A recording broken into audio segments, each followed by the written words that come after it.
Namaste, teachers of Andhra Pradesh. Welcome to the video on the test blueprints. In this video, we will learn about what a test blueprint is, the benefits of using a test blueprint, and the steps involved in creating a test blueprint. We all have seen and heard about test blueprints. Let's understand what they actually mean. Grade 6 students just had their math exam.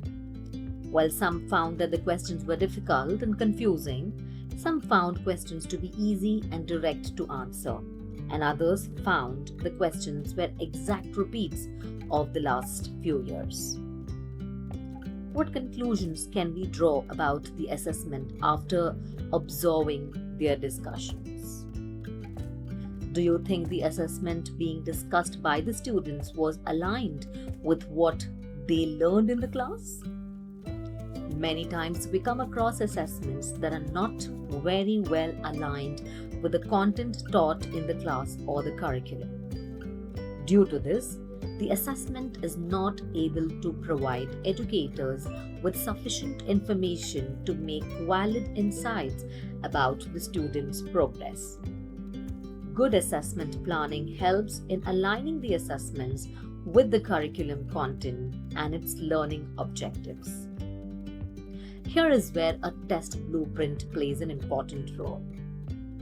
Test blueprint, also known as the test specifications table, has the following components: the content to be tested, the cognitive skills to test content, the number of items for each topic and subtopic, the number of items on each format, and finally the marks and weightage. Let's look at a sample of a test blueprint for Class 6 Science subject. You can see the content represented by the list of chapters to be tested. This is mapped with the total marks allotted to each chapter. It can also include the number of periods that are allotted while teaching.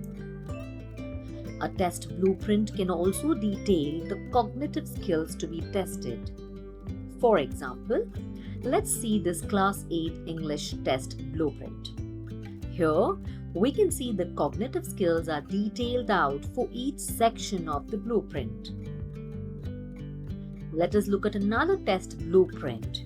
You can see that the content represented is mapped with the cognitive skills and competencies and the marks they would be tested for.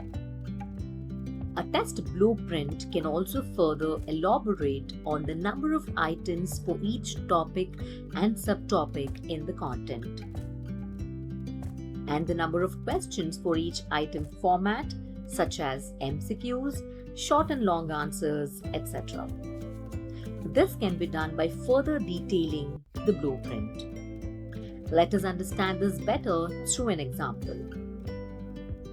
Here is another example of a detailed test blueprint that will capture additional information like how many questions will be in the multiple choice question section or constructed response question format such as short answer and long answer type, and marks allocated for each question type and chapter. This can be further detailed to highlight skills like R for remembering, U for understanding, and A for application under each question type. Let us discuss some of the benefits of using a test blueprint. The first benefit of using a test blueprint is that it improves the validity of an assessment as it improves the accuracy of what it intends to test. As we all know, the validity of an assessment refers to the degree to which a test measures and what it aims to evaluate. Let us continue with the example to understand this better. For the EVS test to be valid, the number of periods allotted for teaching should be proportionate to the marks and weightage allotted to the topics and subtopics. This will also help students determine the focus learning areas.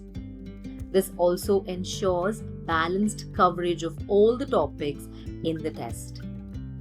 When an assessment tests too little or too much of a specific topic, we will end up with a paper that is unbalanced. Likewise, a test blueprint also ensures balanced coverage of cognitive skills. If most of the items are written at a remember and understanding level, they will not test concepts requiring higher order thinking. If the learning objective is to test higher order thinking skills, this test will not then fully measure well what it intends to measure.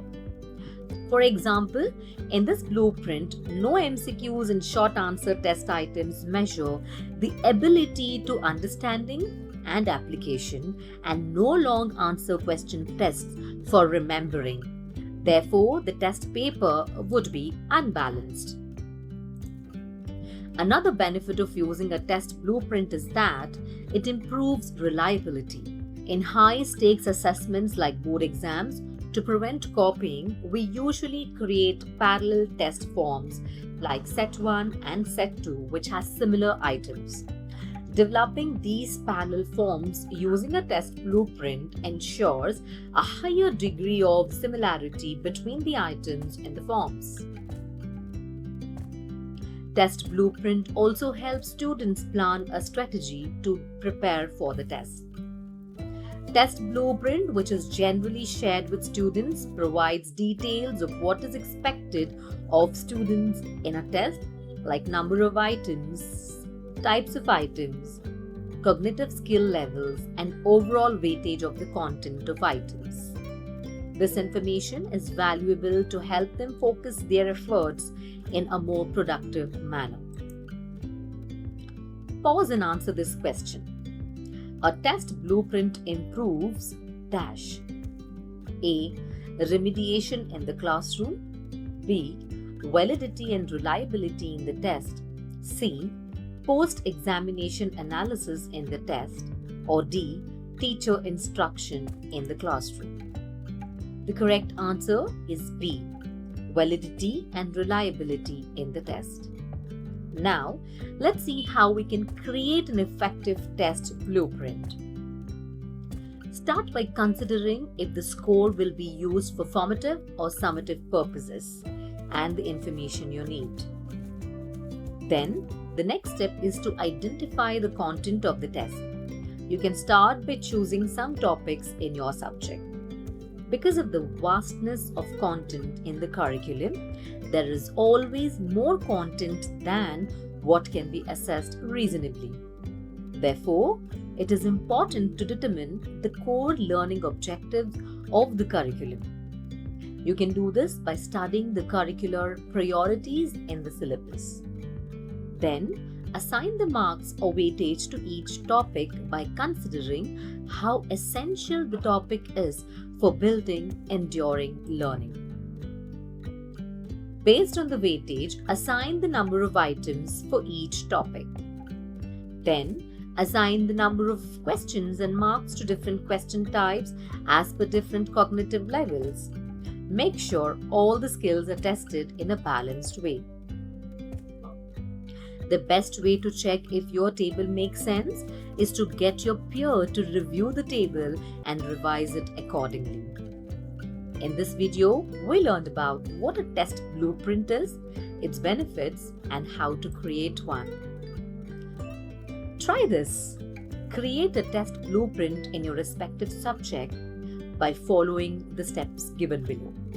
Step 1. Identify the purpose of the test. Step 2. Identify topics and subtopics and assign weightage. Step 3. Identify the number of items. Step 4. Assign number of questions and marks to question types. Step 5. Align the questions to cognitive skill levels. Finally, discuss this blueprint with your peers. Thank you for watching the video on test blueprints.